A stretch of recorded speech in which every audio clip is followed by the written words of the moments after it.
berbicara tentang surga tanpa dunia pendidikan.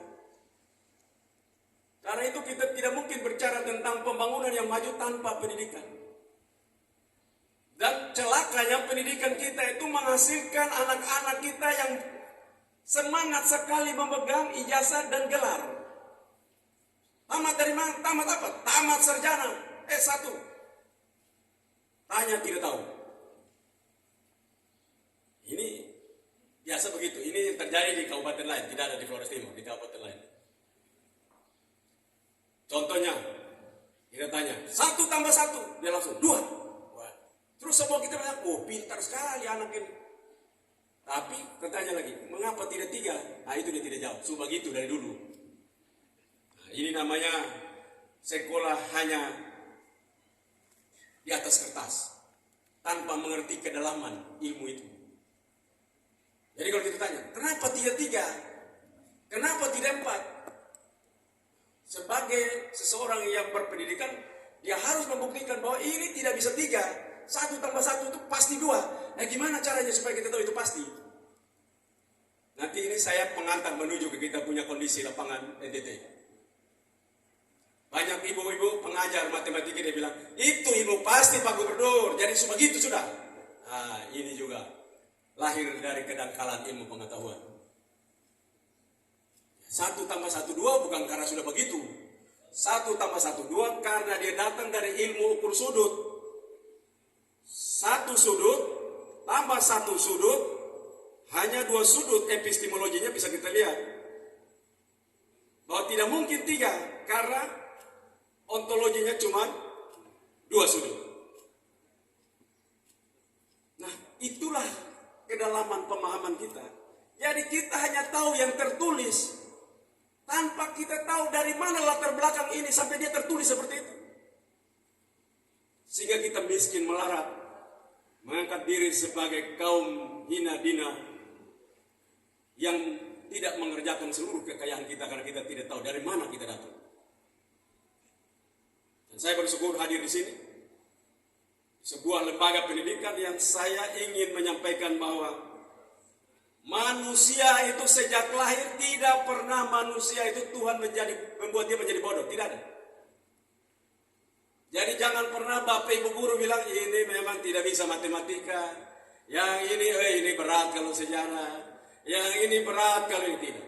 Semua manusia, anak didik, semua anak didik mempunyai standar yang sama untuk menjadi cerdas. Tergantung gurunya punya pola dan konsep dalam pengajarannya benar atau tidak. Itu dapat dibuktikan oleh seorang profesor pendidikan dari Stanford University bernama Profesor Joe Bowler. Dia melakukan riset dan akhirnya dia menemukan bahwa setiap manusia dilahirkan ada 86 miliar neuron di kepalanya. Setiap manusia dan setiap anak-anak memiliki 86 miliar neuron di kepalanya. Bila nanti kalau kita Google neuron plastisitas, di situ akan dijelaskan dengan baik. Neuroplasticity bisa juga. Itu akan dijelaskan bagaimana saraf di kepala kita itu begitu luar biasa. Nah, 86 miliar ini menjadi potensi yang dididik oleh para guru agar mereka mampu mempergunakan 80 miliar ini secara baik. Nah, celakanya kadang-kadang karena dia murid itu tidak mempunyai interest dengan ajaran gurunya, mungkin dia juga tidak tertarik cara gurunya belajar matematika. Kamu tidak mengerti tidak? Kamu mengerti tidak? Langsung dia stres. Begitu dia dengar gurunya, besok guru matematika takut. Nah, ketakutan akan membuat hipokampus di kepala anak itu, tempat penyimpan data itu namanya hipokampus. Lalu begitu dia takut, maka adrenalin akan menyerang secara luar biasa kepada hipokampus dan adrenalin negatif yang datang. Dan karena itu anak itu lupa dan stres dan melupakan semua. Sama seperti orang kalau latihan tinju luar biasa. Cep. Tapi kalau dia lihat muka, oh itu kumis panjang luar biasa, saya lupa. Kenapa dia lupa? Karena adrenalin negatif menyerang hipokampusnya. Maka dia lupa seluruh gerakan itu. Ini dunia pendidikan sedang kita bangun ke sana. Karena itu tidak boleh dalam sistem pendidikan kita bilang anak bodoh.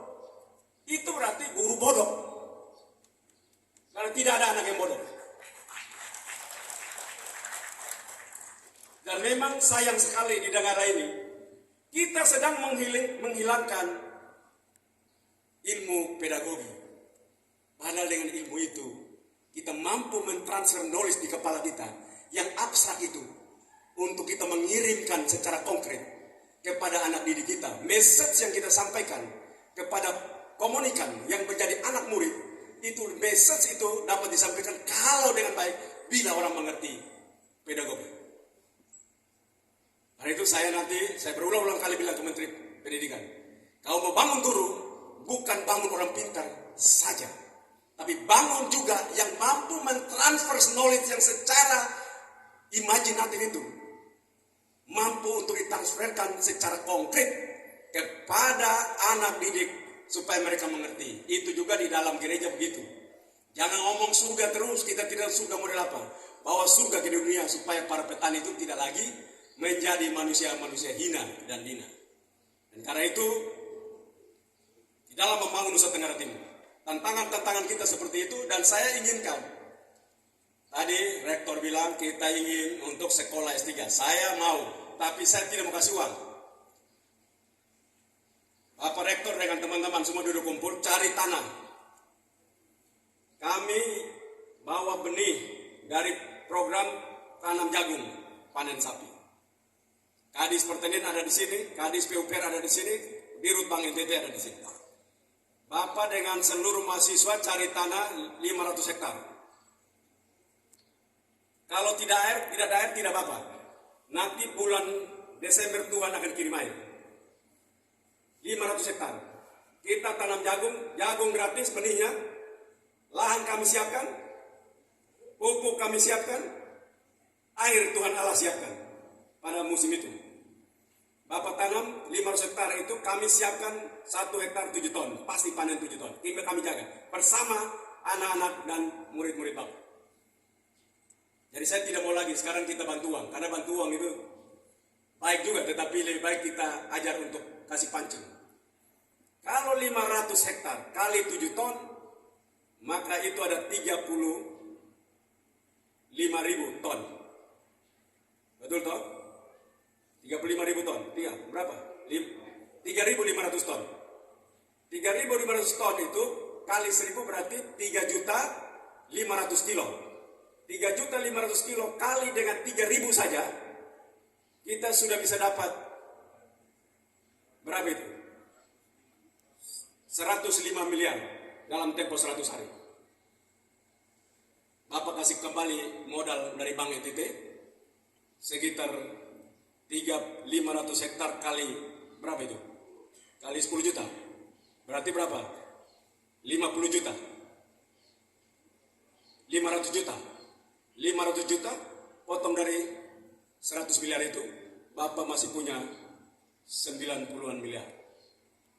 Dan Bapak bisa membiayai doktor yang hebat.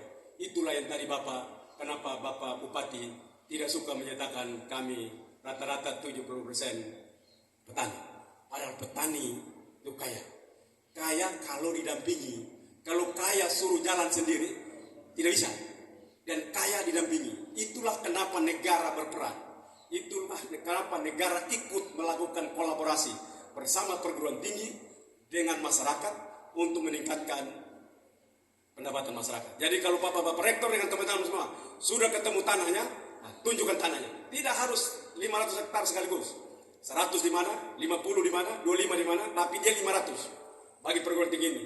Kami akan kerjakan dan uang itu buat Bapak Ibu. Kalau setuju, kerjakan. Kalau hanya tunggu dapat uang, tidak. Tidak mungkin.